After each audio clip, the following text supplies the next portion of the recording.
આજે મધ્ય ગુજરાત, ઉત્તર ગુજરાત અને સૌરાષ્ટ્રમાં માવઠાની આગાહી વચ્ચે વધી ગરમી. રાજ્યના 10 શહેરોનું તાપમાન 22 ડિગ્રીને પાર. રાજ્યમાં આજે પણ કમોસમી વરસાદની આગાહી. વડોદરા, છોટાઉદેપુર, સુરેન્દ્રનગરમાં વરસાદની આગાહી. રાજકોટ, મોરબી, બોટાદ, અમરેલીમાં વરસાદની આગાહી. ભાજપ તેના લોકસભાના ઉમેદવારોની પ્રથમ યાદી ગમે તે ઘડીએ બહાર પાડી શકે. ગુજરાતના 26માંથી 6 સાંસદ રિપીટ કરાય તેવી શક્યતા. મુખ્યમંત્રી ભૂપેન્દ્ર પટેલ સહિત રાજ્ય સરકારનું મંત્રીમંડળ આજે રામલલાના દર્શન માટે અયોધ્યા જશે. મુખ્ય સચિવ અને કેટલાક અધિકારીઓ પણ થશે સામેલ.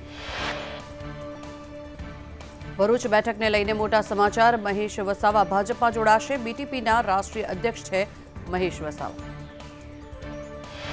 જામનગરમાં અનંત અંબાણી અને રાધિકા મર્ચન્ટના પ્રી વેડિંગ ફંક્શનનો આજે બીજો દિવસ. પ્રથમ દિવસે કતારના PM, Bollywood star John Abraham સહિતની હસ્તીઓ થઈ સામેલ. ટેકાના ભાવની ખરીદીને લઈ ગેનીબેન ઠાકોરના સરકાર પર પ્રહાર. કહ્યું, રાજ્ય સરકારે સંગ્રહખોરો માટે ટેકાના ભાવે ખરીદી નક્કી કરી. જૂન માસમાં પાકતી બાજરી, મકાઈના અત્યારથી ટેકાના ભાવ નક્કી કરે તે અયોગ્ય. સીએમ ભૂપેન્દ્ર પટેલના હસ્તે જામનગરમાં ખાતમુહૂર્ત અને લોકાર્પણ.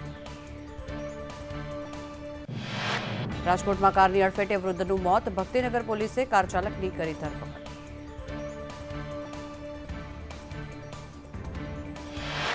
જૂનાગઢમાં વાહનની અડફેટે દીપડો ઇજાગ્રસ્ત થયો. ઇજાગ્રસ્ત દીપડો લોકો પાછળ દોડ્યો.